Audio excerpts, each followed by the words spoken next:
মই বহুত চেষ্টাশীল এজন যুৱক। মই বহুত গায়ক হ'ব নাই, ছিংগাৰ হ'ব নাই, এদিন হোটেলৰ ছিংগাৰ হ'ল, কিন্তু অসমত বহুত বৰ ডাঙৰ কাম কৰিবলৈ হাত লৈছোঁ। আৰু মোৰ লগত বন্ধু এজন আছে, তেওঁ এই চেনেলটো আপোনালোকক মই এবাৰ কৈছিলোঁ, এইটো ছাবস্ক্ৰাইব কৰি দিবলৈ কেতিয়াও নাপাহৰিব আৰু মানে লাইক কৰিবলৈ কেতিয়াও নাপাহৰিব।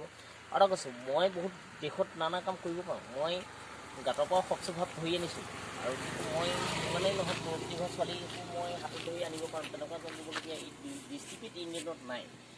জিল মিল খুতৰা যিমান মিল, আমাৰ অসমখনৰ গাভৰুছোৱালী সিমান মিল। আশা ৰাখিছোঁ যাতে ধনৰ প্ৰয়োজন থাকিব লাগিব আৰু অসমত মিল থাকিব লাগিব, তেতিয়াহে অসমখন চলি থাকিব। গাভৰুছোৱালীয়ে ডেকা ল'ৰাক কেতিয়াও তেজ খাব নালাগে, আৰু কেতিয়াও মদ খাওঁ বুলি কয় আকৌ গৈ ঘৈণীয়েকৰ টেনশ্যনত কেতিয়াও মদ খাই দিব নালাগে। এই কথাটো ভুল হয়। আৰু এটা কথা কৈছোঁ কি শুনক, পঢ়া শুনা কৰিব লাগে হয়, কিন্তু পঢ়া শুনা কৰি যে চাকৰি নাই, এই কথাটো কৈছোঁ। সেইটোত মই অকণমান তাজোল পাওঁ।